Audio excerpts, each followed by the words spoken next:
आमतौर पे भारत के लोगों को 3-4 धाराएं तो कंठस्थ होंगी, जैसे 302, 420, 376, ये आम आदमी को भी मालूम है। लेकिन अब ये धाराएं पूरी तरह से बदल जाएंगी।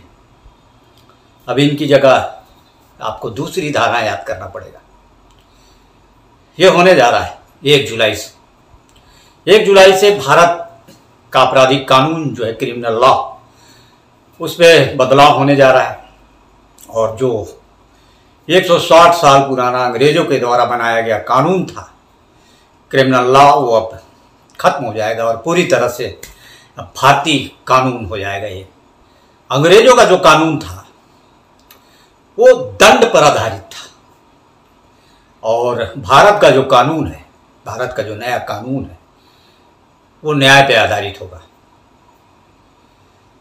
तो आज हम बात उन्हीं 3 कानूनों की करेंगे जो 1 जुलाई से भारत में लागू हो जाएंगे और 160 साल पुराना अंग्रेजों का कानून हमेशा के लिए खत्म हो जाएगा।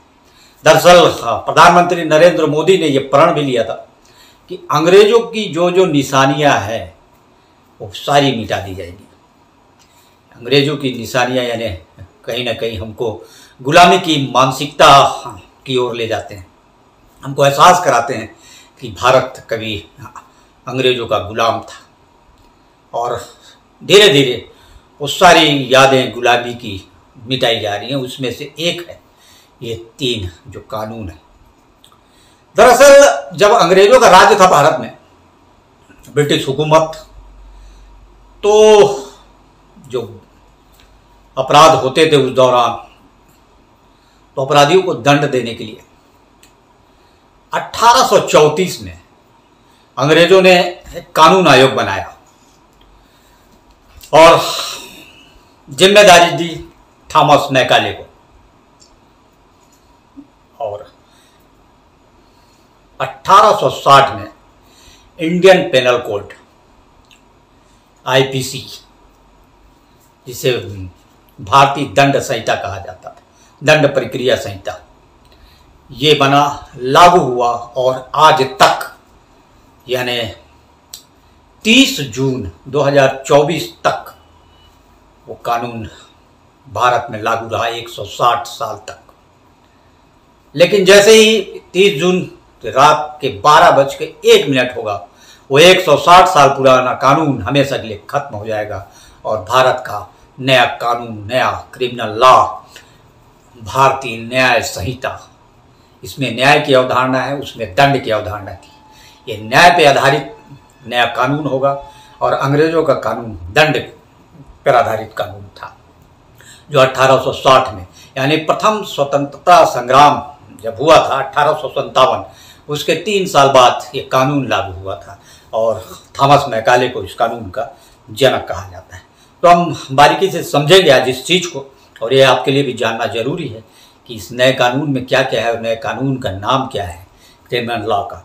तो जो आईपीसी था, इंडियन पेनल कोड, वो भारतीय दंड, हिंदी में उसे भारतीय दंड संहिता या दंड प्रक्रिया संहिता कहते थे, अब हो जाएगा भारतीय न्याय संहिता। और शॉर्ट में इंग्लिश में इसको बीएनसी कहेंगे आप, बीएनएस, भारतीय न्याय संहिता। दरअसल जब प्रधानमंत्री नरेंद्र मोदी ने प्रण लिया कि अंग्रेजों की पूरे जो भी निशानियां हैं मिटाएंगे लाल किले के प्राचीर से, तब इस पर काम चालू हुआ और 4 साल तक इस पर काम चला। बैठकें हुई, 150 से ज़्यादा बैठकें हुई, कई कानून विदों की राय ली गई, सलाह ली गई, कई जानकारों की इसमें सलाह ली गई, बारीकी से समीक्षा की गई। और 11 अगस्त 2023 को केंद्रीय गृह मंत्री अमित शाह ने लोकसभा में बिल को पास किया और बाद में बिल पास हुआ और तय हुआ कि 1 जुलाई से ये कानून का रूप ले लेगा और 1 जुलाई से बीएनएस के आधार पर देश का कानून चलेगा। तो नया आपराधिक कानून और आईपीसी में अंग्रेजों ने, इंडियन पेनल कोड में अंग्रेजों ने 511 धाराएं रखी थी, विभिन्न अपराधों की। अब लेकिन BNS जो होगा, भारतीय न्याय संहिता, उसमें 358 धाराएं होंगी और इसमें 21 नए अपराध शामिल किए गए। और इसी तरह CRPC आप जानते हैं, CRPC इसी के साथ चलने वाली एक संहिता थी जिसको अंग्रेजी में कोड ऑफ क्रिमिनल प्रोसीजर कहते थे। और 1 अप्रैल 1973 में कानून पास हुआ था CRPC। ये भारत के द्वारा भी बनाया गया था, जो IPC के समानांतर चलती थी। अब इसका भी नाम बदल कर दिया गया है BNSS, यानी भारतीय नागरिक सुरक्षा संहिता। एक तरफ भारतीय न्याय संहिता, एक तरफ भारतीय नागरिक सुरक्षा संहिता। तो ये हो जाएगा अब CRPC का नाम बदलकर BNSS।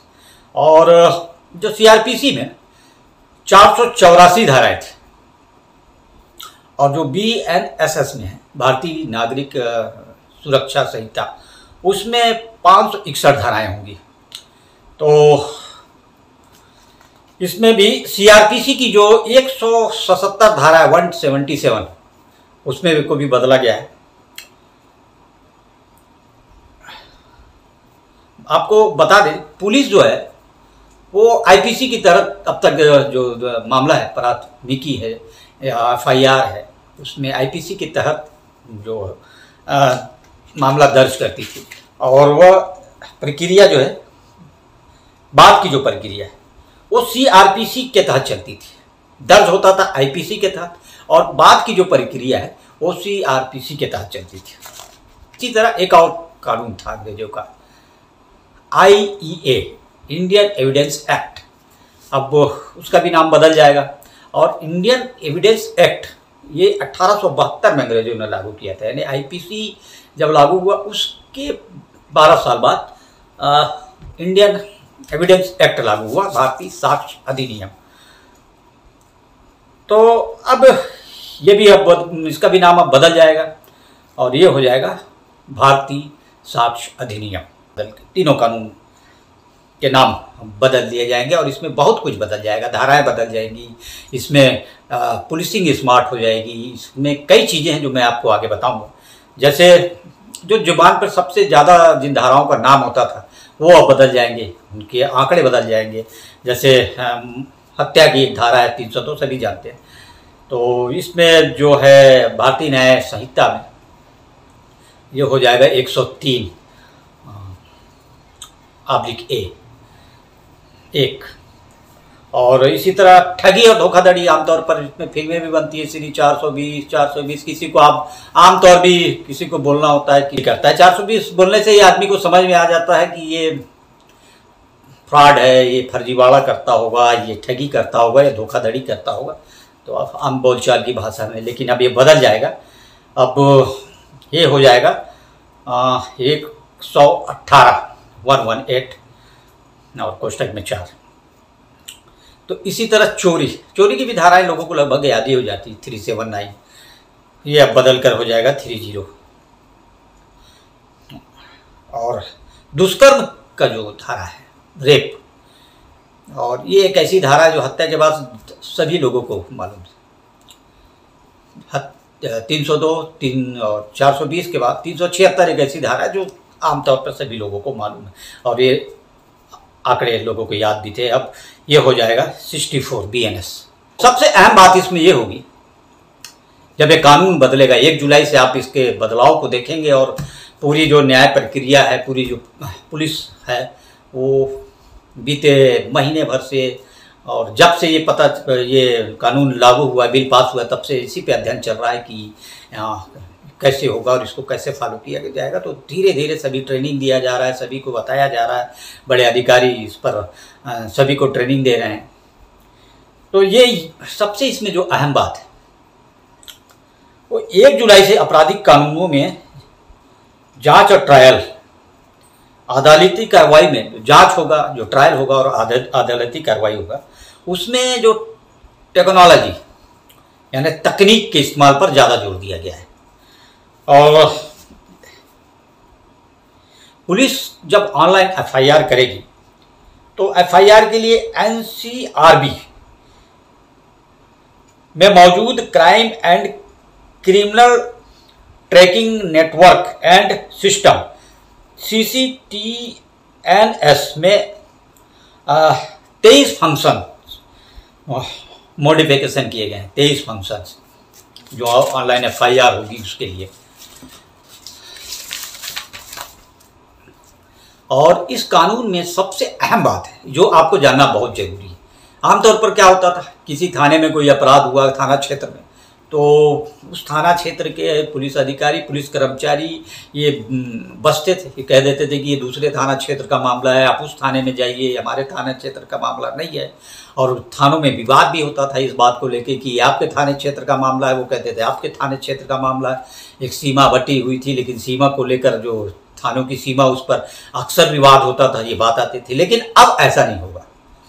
अब आप देश के किसी हिस्से में भी हों, आपके साथ कोई अपराध घटित हुआ तो आप वहां जाकर संबंधित थाने में जाकर एफआईआर करा सकते हैं और 0 में एफआईआर दर्ज होगी।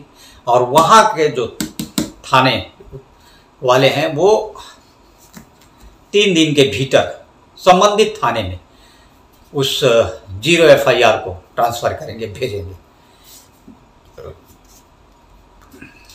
और ये जो संभव होगा जब आप अपराध दर्ज कराएंगे, तो जो जिस थाने में आप दर्ज कराएंगे वो CCTNS के माध्यम से संबंधित थाने को आपका केस ट्रांसफर कर देगा। और इस पूरी कार्रवाई को जब संबंधित थाना उस केस को पाएगा, उस केस संबंधित थाने के पास जाएगा, तो एफआईआर का नंबर दर्ज करेगा और एफआईआर के नंबर के माध्यम से आप उस एफआईआर को ऑनलाइन भी देख सकेंगे। ये महत्वपूर्ण चीज़ है। और दूसरी महत्वपूर्ण चीज़, आप ईमेल के माध्यम से, तकनीकी इलेक्ट्रॉनिक तकनीक के माध्यम से भी एफआईआर दर्ज करा सकते हैं किसी भी थाने में, और ऑनलाइन दर्ज होगी। और उसके बाद आपको 3 दिन के बाद, 3 दिन के भीतर उस संबंधित थाने में जाकर अपने हस्ताक्षर करने होंगे, अपनी मौजूदगी प्रदर्शित करनी होगी। और सबसे अहम बात है न्याय प्रक्रिया में कि पीड़ित की शिकायत आधे घंटे के भीतर सुनी जाएगी, पीड़ित कोई भी हो। आमतौर पर टालमटोल किया जाता था, आप वाकिफ होंगे इस बात से, टालमटोल किया जाता था, बचने का प्रयास किया जाता था। कभी कभी ये होता था कि पीड़ित फिर निराश होकर एफआईआर नहीं कराता था कि, लेकिन अब ऐसा नहीं होगा। अब आधे घंटे के भीतर पीड़ित की जो शिकायत है वो आपको सुनी जाएगी, और नहीं सुनी गई तो संबंधित थाने पर कार्रवाई होगी। ये प्रावधान भी किया गया इस कानून में। देखते हैं लेकिन कितनी तरीके से लागू होता है, प्रावधान तो किया गया है। और हर केस के लिए जांच अधिकारी अलग अलग होंगे, और जो जांच अधिकारी होंगे वो उनके पास लैपटॉप होगा, उनका अपना ईमेल होगा। उस ईमेल के माध्यम से आप अपनी शिकायत दर्ज करा सकते हैं, या आपसे संबंधित कोई केस है, कोई अपराध है, तो आप उसको चेक भी कर सकते हैं ऑनलाइन माध्यम से कि उस पर कितनी प्रगति हुई, उस पर कितनी जांच आगे बढ़ी।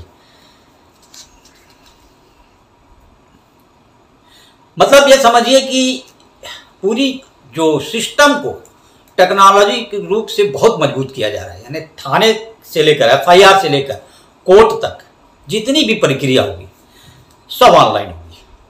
यानी पारदर्शिता इसमें रखी गई है। आपको कोई गुमराह नहीं कर सकता। आप अक्सर होता है कि फाइल कहाँ है, केस कहाँ है, तो पीड़ित को गुमराह किया जाता था।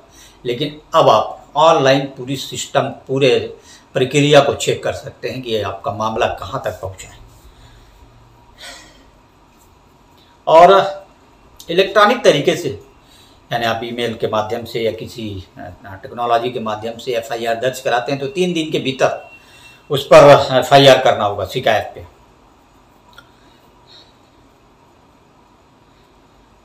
एक प्रावधान और किया गया है, यदि कोई ऐसा अपराध है जिसमें 7 साल की सजा, 7 साल से की ज़्यादा की सजा हो सकती है किसी को, तो उसमें फॉरेंसिक जांच अनिवार्य कर दिया गया है। अब फॉरेंसिक जांच के बिना उस जांच को पूरा नहीं माना जाएगा। तो ये अनिवार्य कर दिया गया, ये अच्छी चीज़ है। यानी आप किसी भी बड़े गंभीर अपराध में आपको पुलिस जो जांच करने जाएगी, पुलिस की टीम जब जांच करने जाएगी तो बाकायदा उसका वीडियोग्राफी होगा, चाहे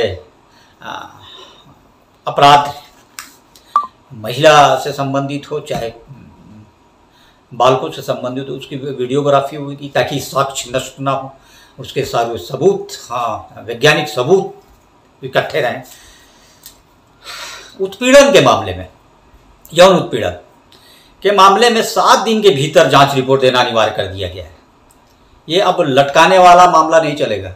अब 7 दिन के भीतर आपको यौन उत्पीड़न के मामले में आपको रिपोर्ट देना अनिवार्य है। ये इस नए कानून में प्रावधान किया गया है।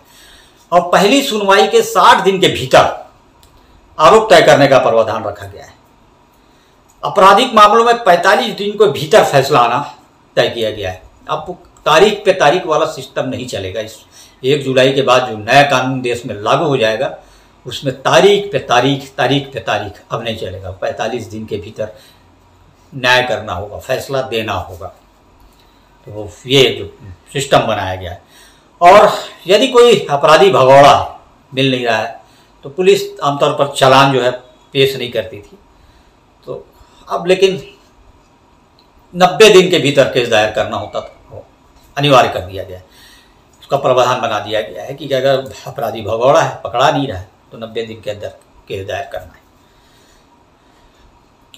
तलाशी जब्ती, आमतौर पर पुलिस तलाशी लेने जाती है तो कई तरह के आरोप भी लगते हैं। जब्ती के दौरान भी आरोप लगते हैं कि माल इतना जब्त हुआ, सो इतना किया जा रहा है। जुए के मामले में जैसे अक्सर होता है कि माल मिला 10 लाख का, पुलिस शो कर रही 2 लाख का, ऐसे आरोप लगते रहे पुलिस में। लेकिन इस नए कानून में अब ऐसा नहीं होगा। इसकी पूरी अब वीडियोग्राफी होगी ताकि पारदर्शिता बरकरार रहे और जो जैसा है वो वीडियो के माध्यम से दिखाई दे।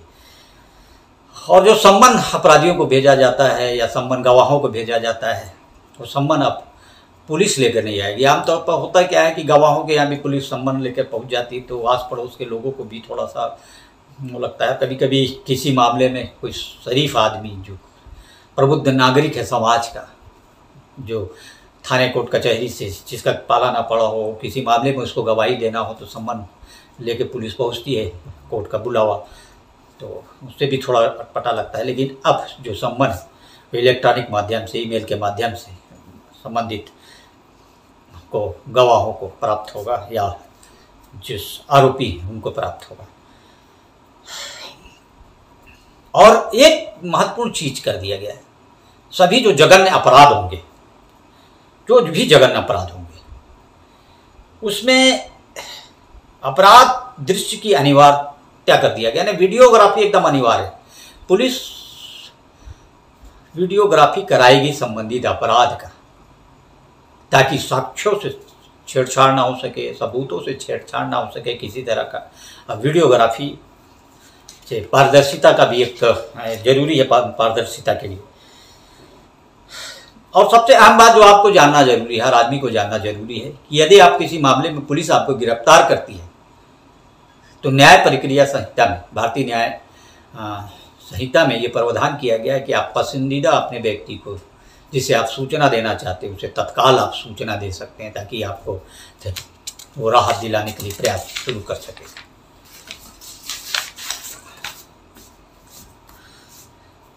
और जो राष्ट्रद्रोह का मामला है जिसमें भारत की जो संप्रभुता या एक अखंडता खतरे में डालने वाले व्यक्ति को अब आजीवन कारावास का प्रावधान किया गया, आजीवन कारावास मिलेगा उसे। और मॉब लॉन्चिंग या नाबालिग से गैंग रेप में सीधे फांसी, ये नए कानून में प्रावधान किया गया है कि भीड़, हिंसक भीड़ किसी को मारती है, मॉब लॉन्चिंग करती है या नाबालिग से रेप होता है, गैंग रेप होता है तो फांसी का प्रावधान किया गया है। और दुष्कर्म के लिए, दुष्कर्म यानी रेप, 10 साल की सजा का प्रावधान किया गया है। और सामूहिक दुष्कर्म के लिए 20 साल। एक कानून बदले हैं, इसका स्वरूप बदला है और ये जानना ज़रूरी है, हम सबको जानना ज़रूरी है। तो छोटा सा प्रयास था मेरे माध्यम से मैं आपको बताऊं कि इस मामले में क्या क्या बदलाव हुआ है। जो अहम बदलाव है वो नाम बदले गए हैं, अंग्रेज़ों के द्वारा जो बनाए गए थे कानून, अंग्रेज़ों के द्वारा जो बनाई गई थी धाराएं, उसमें कई चीज़ों में बदलाव किया गया है। उसमें कई नए चीज़ जोड़े गए हैं, कई पुराने चीज़ हटाए गए हैं, कई ऐसी सुविधा दी गई है। इसका उद्देश्य ये है कि हम दंड ना देकर न्याय दें। जो वास्तविक में न्याय के हकदार हैं, जो भटकते रहते हैं, आज भी जेल में ऐसे कई लोग हैं जो जेल में रह के भी बेगुनाह होकर भी न्याय की आस में बंद है। ऐसे लोगों को न्याय मिल सके, जो वास्तविक पीड़ित है उनको न्याय मिल सके। और इस कानून का एक उद्देश्य भी है, भले इस कानून में भी कहा गया है कि भले 100 गुनहगार छूट जाएं, लेकिन किसी भी बेगुनाह को सजा नहीं होना चाहिए। ये प्राकृतिक न्याय का सिद्धांत है और तो इसी पे आधारित ये कानून बना है। 1 जुलाई से ये कानून लागू हो जाएगा। और आज पहला पार्ट था, पहला छोटा सा मेरा प्रयास था आपको इसकी बारीकियाँ बताऊं। नेक्स्ट जो पार्ट होगा पार्ट 2, उसमें मैं और संबंधित चीज़ें बताऊंगा आपको। मैं बताऊंगा आईपीसी में क्या क्या बदलाव हुआ है, कितना बदलाव हुआ है, सीआरपीसी में क्या क्या बदलाव हुआ है, कितना बदलाव हुआ है, एविडेंस एक्ट में क्या क्या बदलाव हुआ है, कितना बदलाव हुआ है, और आपके लिए कितना ये फ़ायदेमंद कानून है। आप इसको जागरूक नागरिक की तरह आप समझें और दूसरों को भी इसको बताएं कि ताकि पीड़ितों को न्याय मिल सके, ताकि वास्तविक जो न्याय के हकदार हैं भारतीय न्याय संहिता में उन्हें न्याय मिल सके। छोटा सा प्रयास मेरा कैसा लगा कमेंट बॉक्स में ज़रूर बताइए और नेक्स्ट पार्ट मैं आपको जल्द लेकर प्रस्तुत होऊंगा आपके सामने। तब तक के लिए नमस्कार, जय हिंद।